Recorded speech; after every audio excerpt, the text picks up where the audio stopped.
Ntar Bu, masih OTW. Hah? Masa? Belum dong? Udah Bu. Oke. Karbohidrat ya. Yang pertama karbohidrat, yakni sumber energi utama manusia ya, yang kita sebut makanan pokok ya. Kalau di Jawa itu pakainya beras ya.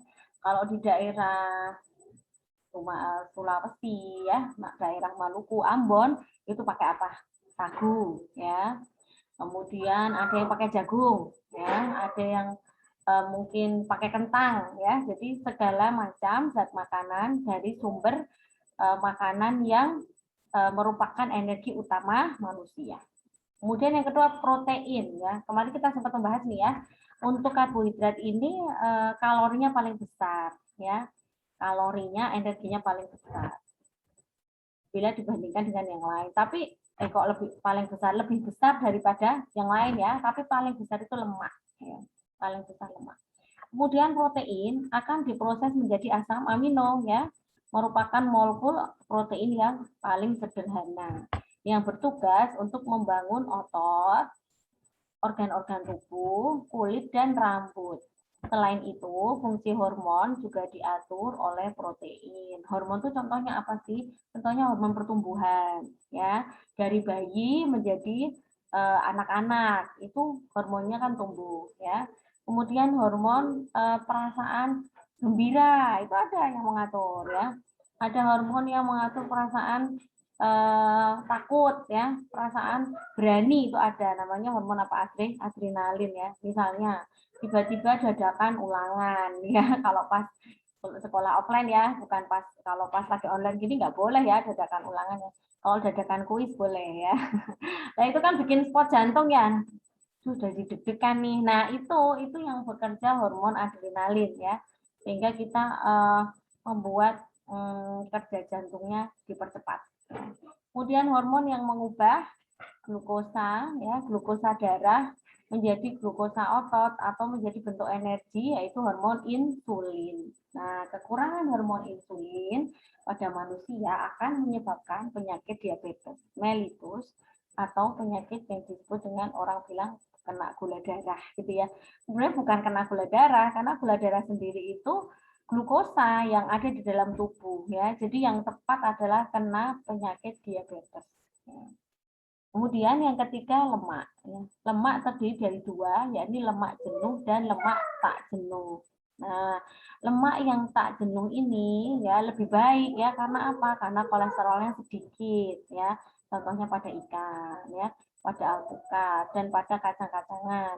Sementara lemak jenuh tuh yang sering kita konsumsi itu minyak ya. Minyak, kemudian daging, kemudian semua turunan produk susu. Misalnya yogurt ya, keju ya, itu semua turunan produk susu ya. Berawal dari susu kemudian produknya macam-macam kayak gitu. Yang selanjutnya ya, vitamin mineral ini bukan makanan yang berserat besar ya, atau bukan sumber energi, tapi sebagai apa tadi, mengaktifkan enzim-enzim di dalam tubuh kita. Ya, tapi tetap penting ya, karena orang yang kekurangan vitamin itu pasti terganggu metabolismenya. Ya, contoh kurang vitamin C, ya nanti gampang sariawan ya, daya tahan tubuhnya kurang ya. Kemudian kurang B kompleks ya. B kompleks itu untuk pertumbuhan ya. Dari B1 ya, B1, B2, B3, B4, B5, B6, kemudian B11, B12. Nah, kalau orang yang kurang vitamin, kurang itu ya, kurang darah atau anemia, itu berarti dia diberi terapi vitamin B12, kurang darah B12. B12. Nama ilmiahnya cyanocobalamin ya. Jadi kalau lihat obat dalamnya komposisinya ada tulisannya cyanocobalamin, berarti itu kaitannya dengan vitamin B kompleks ya, yakni salah satu vitaminnya penyusunnya B12, dan itu berperan untuk membentuk sel darah merah ya. Jadi anemia itu kekurangan B kompleks, bisa kekurangan Fe ya, zat besi, Besinya terlarut ya, bukan besi batangan gitu, enggak ya. Manusia membutuhkan senyawa besi ya, bukan besi batangan yang kita lihat buat kusen itu bukan ya. Jadi itu bukan batang seperti itu. Besi ya, Fe itu biasanya terlarut pada sayuran ya, sayuran seperti bayam, kemudian hati ayam ya, hati sapi itu banyak Fe-nya. Ya. Kemudian ada vitamin yang larut dalam lemak. Itu gampang ya, tinggal dihafalkan aja vitamin A, D gitu ya, A, D, E, K. A itu kaitannya Adik. dengan vitamin A, D ya, kaitannya dengan kesehatan mata ya, dan pembentukan kulit ya. Jadi kalau orang sakit kena virus gondongan ya, yang sebelah bawah sini ya, tiroidnya membesar ya, bengkak, itu salah satu terapinya dikasih vitamin A. Ya, kalau vitamin D ini struktur untuk membentuk tulang ya. Nah, vitamin D ini perlu diaktifkan karena tidak langsung aktif. Cara mengaktifkannya yaitu dengan cara apa? Berjemur ya. Nah, sinar matahari akan ini mengaktifkan provitamin D di dalam tubuh menjadi bentuk aktif yaitu vitamin D yang bisa dimanfaatkan oleh tubuh ya. Jadi seseorang tuh butuh berjemur ya, makanya nggak hanya musim pandemi ya, sebelum pandemi pun berjemur tuh bagus gitu, karena kaitannya untuk pertumbuhan tulang ya. Maka berolahraga ketika jam 9 ya, jam 10 itu bagus ya, karena kalian dapat sinar mataharinya ya. Kemudian vitamin E ini untuk mendukung kesehatan kulit dan pembentukan hormon ya. Jadi kulitnya jadi halus kalau banyak minum vitamin E ya. Kemudian vitamin K itu untuk pembekuan darah ya. Orang yang kekurangan vitamin K itu kalau luka sulit tertutup ya. Jadi kalau kita pernah jatuh itu ya, kemudian berdarah, nah lama-lama itu kan menutup ya. Kalau orang Jawa bilangnya kayak ada korengnya ya. Nah, koreng itu sebenarnya apa? Benang-benang fibrin ya, yang dibentuk oleh keping-keping darah atau trombosit. Nah, biar bisa beku Jadi itu dibantu pink. vitamin K. Nanti kok ditetelin itu ya, nanti kulitnya yang baru akan tumbuh Ih, warnanya bagus kulitnya warna pink. warnanya pink ya. Tapi sakit dulu ya. Makanya kadang dalam setiap cobaan itu nanti ini ya apa, Allah gantikan kulitnya lebih bagus gitu. Kemudian yang mineral, kandungan mineral yang harus terdapat di dalam tubuh. Nah, tadi sempat dibahas ya, ada zat besi. Kalau zinc itu kaitannya dengan apa? Kaitannya dengan ini pembentukan sel-sel baru, misalnya ya, adik seusia Aklan itu misalnya, bukan Aklan ya, orang lain ya, misalnya diare. Nah, itu dokter mesti akan memberikan terapi zinc 10 hari. Ya, kenapa? Karena zinc ini berfungsi untuk mengembalikan cairan tubuh dan juga mengembalikan sel tubuh yang rusak karena diare. Kemudian kalsium, kalsium kaitannya juga dengan pembentukan tulang ya, Ca, tingkatannya Ca. Nah, kemudian ini mineral yang lain ya, ada selenium, ada klorida, ada kalium, ada iodium, iodin itu iodium. Ini kaitannya dengan, sekarang insya Allah nggak ada ya yang sakit kekurangan iodium ya. Iodium itu ada di setiap garam dapur ya, garam dapur yang halus itu ada iodiumnya. Tapi kalau kita kemah tuh ya, terus pakai garam yang perongkolan tuh ya, namanya kayak garam krosok, lah itu belum ada iodiumnya ya, belum dicampur iodium ya. Kemudian magnesium Mg ini biasanya senyawa bentuknya ya, bukan, ini semuanya mineral yang disebutkan di sini bentuknya adalah ikatan senyawa kimia ya, bukan bukan lempengan ya, bukan batang tembaga, bukan ya, bentuknya adalah lempengan, bentuknya adalah senyawa gitu. Dan yang terakhir serat yang larut dan serat yang tidak larut. Nah, kalau pada hewan ya, sapi, kambing, ya kerbau itu bisa makan serat yang kasar ya, contohnya rumput. Ya. Kalau manusia kira-kira bisa apa enggak? Enggak. Nggak bisa ya, kita makan rumput yang lama sekali nanti ngunyahnya ya. Karena lambung kita ya, karena usus kita tidak ada enzimnya untuk menghancurkan rumput ya. Rumput itu seratnya besar sekali ya dan kasar ya, maka kita tidak, lidah kita pun nggak bisa ya untuk mengunyah ya. Strukturnya tidak cocok ya untuk rumput ya. Yang bisa mengunyah ya hewan-hewan pemakan rumput ya. Kalau kita bisanya bayam, ya itu kan serat. Ya. Sayur-sayuran itu seratnya banyak ya, dan itu memperlancar ini ya defekasi ya atau pembuangan zat sisa ya, yang melalui anus itu namanya defekasi. Ya, kalau pipis itu namanya ekskresi ya. Yang segala sesuatu yang dikeluarkan oleh tubuh bentuknya cairan itu disebut ekskresi. Contoh ginjal mengeluarkan urin ya, dan kulit mengeluarkan keringat. Ya, itu namanya ekskresi. Ya. Kemudian kalau defekasi ya itu ya padatan ya keluar melalui anus. Kemudian yang terakhir adalah ekskresi kita juga dikeluarkan oleh paru-paru ya dalam bentuk gas CO2 ya. Apa Bu tadi Bu yang dikeluarkan paru-paru? Gas CO2 saat kita mengeluarkan kan menghirup udara oksigennya masuk ya. Masuk nih. Iya. Nah, terus keluar itu CO2. Itu juga contoh ekskresi. Ekskresi itu pembuangan zat sisa dari tubuh keluar, ya. Ada ginjal mengeluarkan urin, ya, pipis, ya. Kemudian kulit mengeluarkan keringat. Nah, kemudian satunya lagi paru-paru, ya, mengeluarkan CO2. Ya, jadi 3 itu, diingat-ingat. Nah, terus satu lagi ya, dikeluarkan zat sisa yang dikeluarkan tubuh, tapi masih bisa dimanfaatkan. Berarti bukan zat sisa ya. Berarti zat yang diproduksi tubuh tadi tapi dimanfaatkan disebut sekret ya. Sekret itu biasanya bentuknya enzim dan hormon ya. Enzim tadi yang saya contohkan adalah enzim ini misalnya untuk pertumbuhan ya, enzim apa namanya tiroksin ya, itu hormon tuh hormon tiroksin. Enzim itu contohnya yang bekerja di usus ya, kayak apa aja yang di usus tuh, amilase ya, amilase, lipase, tripsin. Nah itu enzim ya yang mengeluarkan pankreas.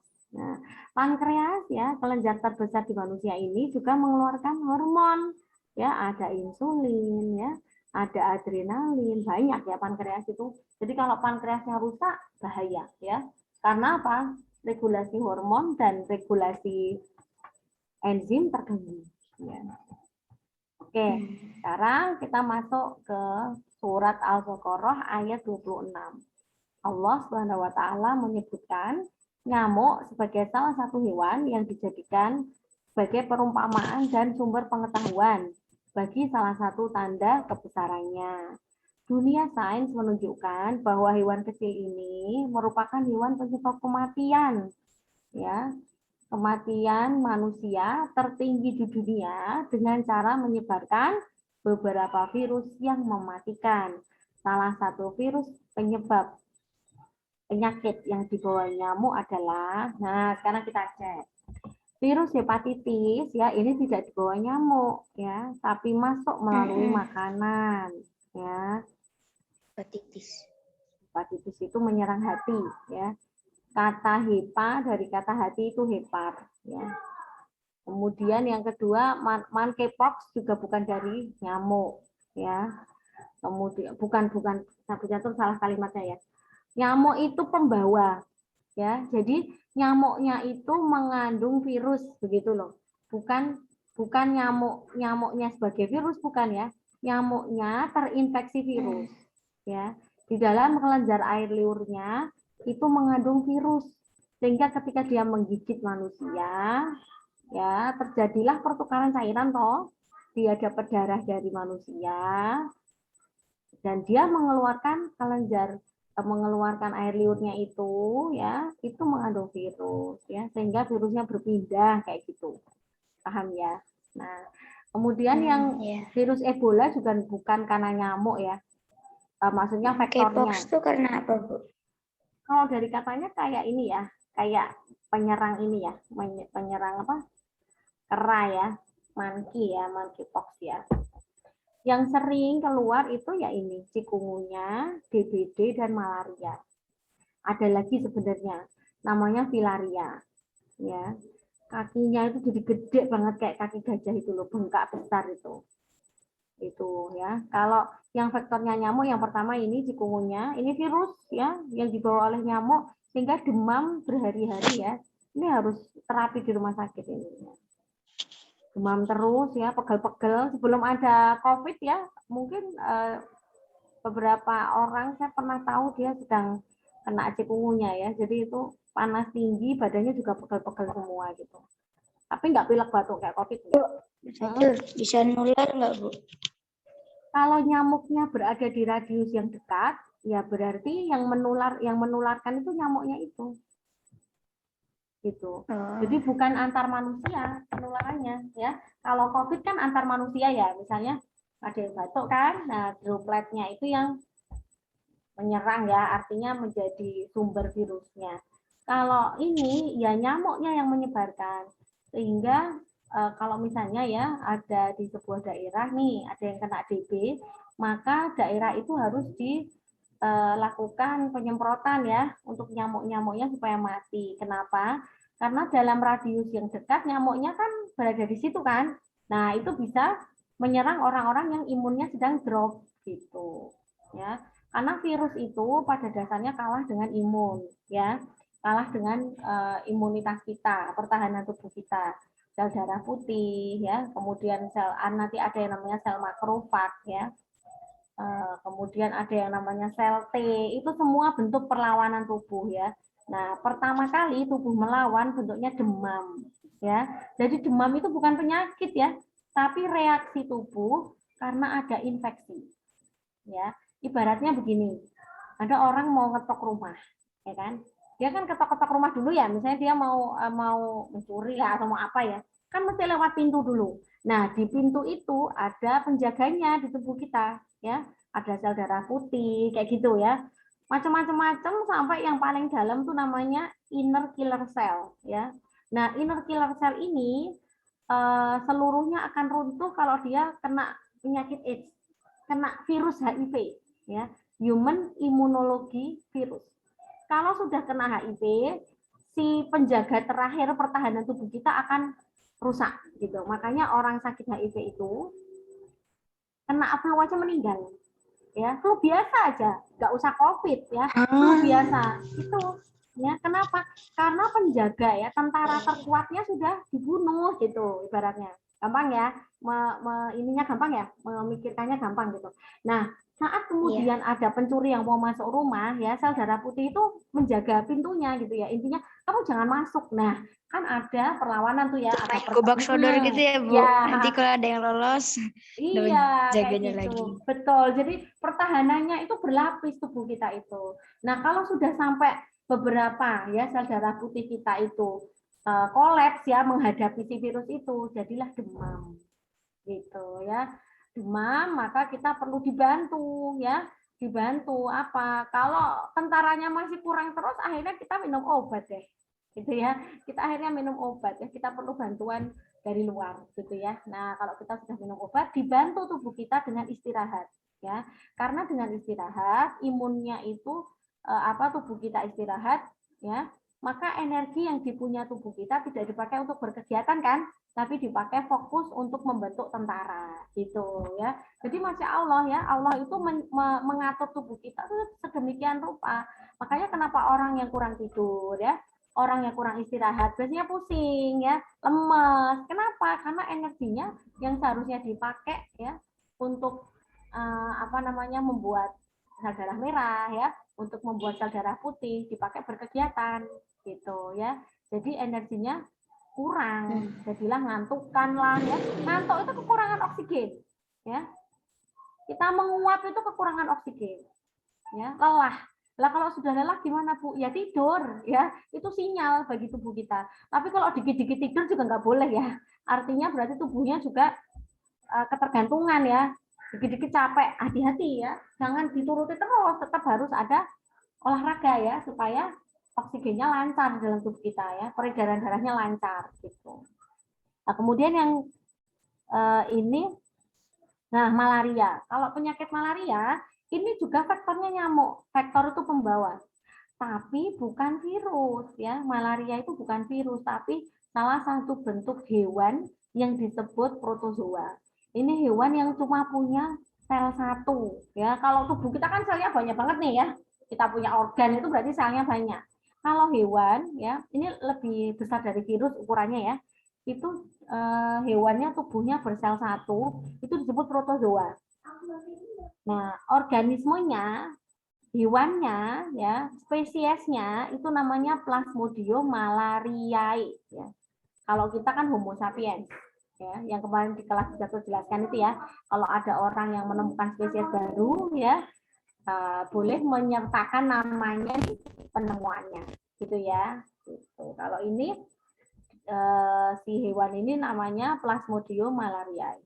Saya ingin nunjukin ke kamu ya seperti apa virus DB, seperti apa virus chikungunya. Coba kita cek ya, seperti apa Plasmodium. Yes, Arfa tahu.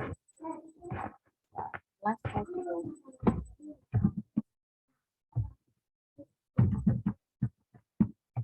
Plasmodium.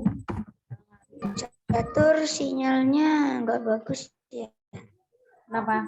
Macet-macet ya? Macet? Videonya macet-macet. Oke.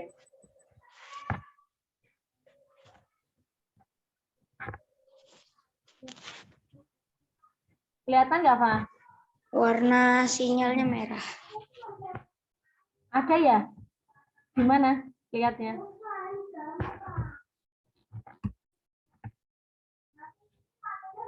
Apa tahu ininya di mana? Tahu warna sinyalnya di mana?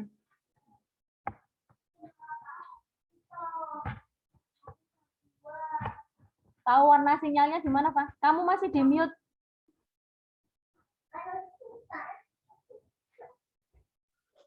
Ini loh Bu, yang ini kiri bawah. Tapi nggak bisa ngecek punyanya sendiri. Oh gitu. Nih, kelihatan nggak? Iya Bu. Nah, itu contoh Plasmodium itu seperti ini, ya. Yang bintik-bintik itu, ya. Ntar Nih. Bu, lagi masih OTW. Oh ya? Tadi Masih OTW? Nah, ada Bu. Ini ya. Nih, ini yang warna biru ini Plasmodium. Mana Nah, Bu? ini kelihatan nggak? Iya. Yang warna biru. Nah, ini Plasmodiumnya, ya. Kemudian ini sel darah merahnya. Ya. Sel darah merahnya ini dirusak ya, dirusak oleh Plasmodium malariae. Jadi jenis Plasmodium itu banyak banget, ya. Ini salah satu contoh. Oke.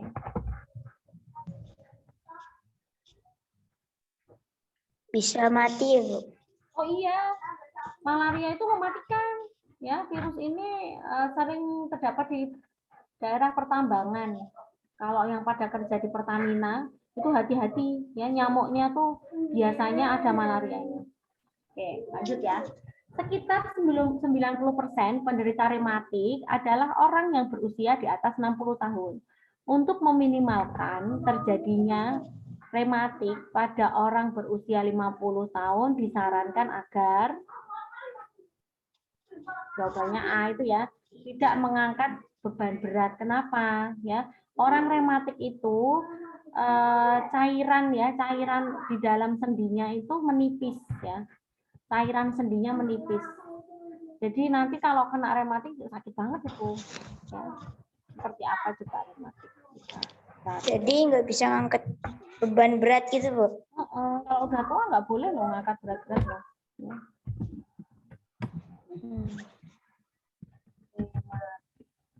Kalau ibu hamil Bu, kenapa nggak dibolehin tuh Bu? Jangan toh, kan ibu hamil itu otot-ototnya kan ini ya, ototnya itu kan dipakai untuk menyangga bayi kan. Nah, jangan sampai nanti kalau ototnya jadinya kontraksi kan bayinya bisa keluar, bahaya. Ya kan, padahal belum waktunya misalnya. Nah, ini contoh rematik itu seperti ini ya. Nah, jadi cairan di dalam sendi ya. Nah, ini ya pegel-pegel kayak gitu ya. Pegel. Nah, itu karena apa? Ada masalah di sini ya. Ada masalah di sendi-sendinya ini ya. Di antara tulang kita ini tuh ada minyaknya ya. Makanya kita masih bisa fleksibel bergerak ya. Nah, itu seiring dengan perkembangan usia ya. Kalau sudah semakin tua karena hormon di dalam tubuh juga semakin sedikit ya produksinya, maka minyak yang dihasilkan juga semakin sedikit. Makanya tubuhnya sering kaku kan. Nah, bagaimana supaya tidak sering kaku? Ya makanannya harus bergizi. Jangan banyakkan lemaknya ya, tapi banyak buah dan sayur gitu ya. Kemudian harus banyak mengandung protein ya. Proteinnya yang sehat misalnya putih telur. Putih telur itu bagus itu untuk terapi orang diabetes ya. Jadi tidak meningkatkan gula darah. Ya. Ini rematik seperti ini. Jadi kalau ngangkat ngangkat beban berat nanti bisa kecekek, bahaya ya sendinya. Gitu. Karena minyaknya sudah tinggal sedikit. Oke. Oke, lanjut ya. Nah, Bapak dibacakan. Budi menderita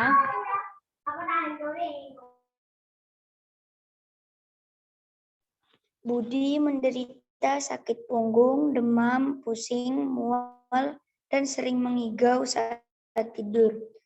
Setelah diperiksakan di rumah sakit, dia terkena infeksi bakteri Salmonella. Cara yang dapat dilakukan untuk menghindari penyakit yang dialami Budi adalah Salmonella B. ini Mengonsumsi makanan yang bersih. Salmonella ini tuh penyebab penyakit tipes ya. Salmonella typhosa.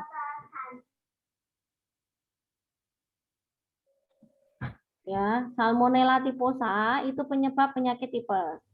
Ya, caranya bagaimana? Ya, penyakit tipes ini ya adalah penyakit yang disebabkan oleh bakteri yang masuk bersama makanan ya, karena makanannya kurang bersih. Gitu. Nah, tadi pagi Bu Catur menyampaikan ya tentang para ahli gizi ya merekomendasikan untuk apa? Untuk gerakan memasak di rumah ya. Karena ini sangat efektif untuk meningkatkan imunitas ya. Salah satunya untuk menghindari dari penyakit-penyakit pencernaan. Karena naudzubillah ya, orang yang kena tipes sangat gampang kena COVID ya. Kenapa gampang? Karena tubuhnya dalam kondisi terserang atau terinfeksi bakteri ya, sehingga gampang pula terinfeksi virus gitu. Dan ciri-ciri orang sakit tipes sekarang ya mirip dengan orang sakit COVID. Ya. Sehingga hati-hati betul gitu.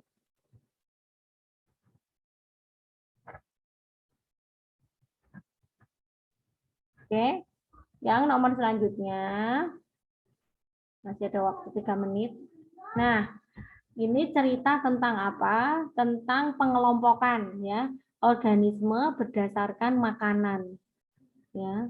Apa ini mau tak printin apa ngeprint sendiri? Kalau mau Bu Catur printkan berarti baru bisa Selasa loh, Pak. Masih di mute kamu? Di print sendiri aja, Bu. Bisa, di print sendiri. Di print sendiri. Kalau di print sendiri kan besok kita bisa bimbingan lagi ya, Sabtu. Kok hilang sih, kemana ini tulisannya?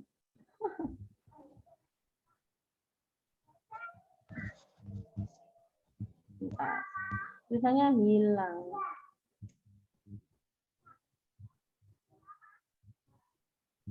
Kamu latihan lagi ke sekolah kapan, Pak? Apa, Bu? Latihan ke sekolah lagi kapan yang MAPSI? Apa sudah?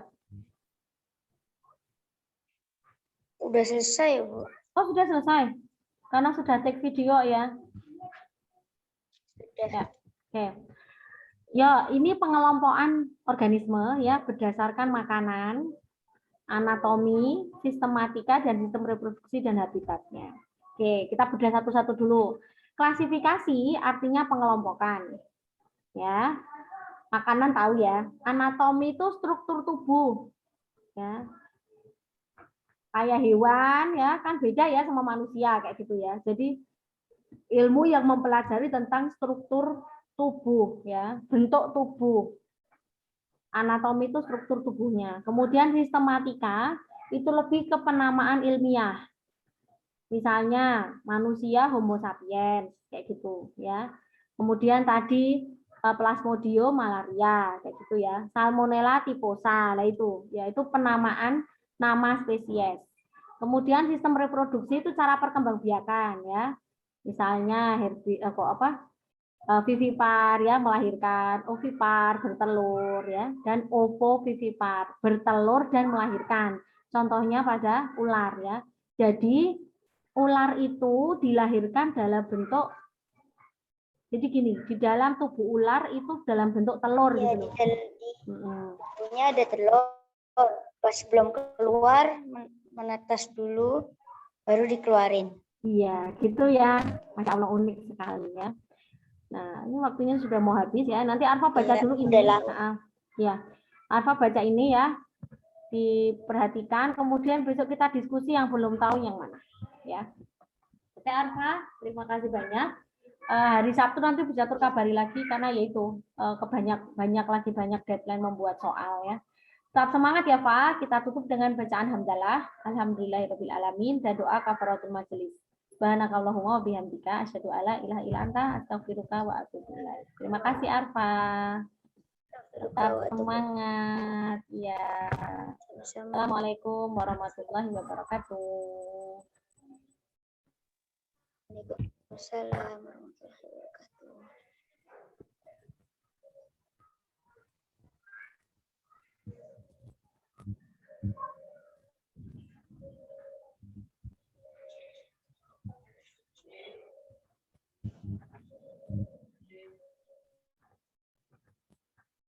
Ya.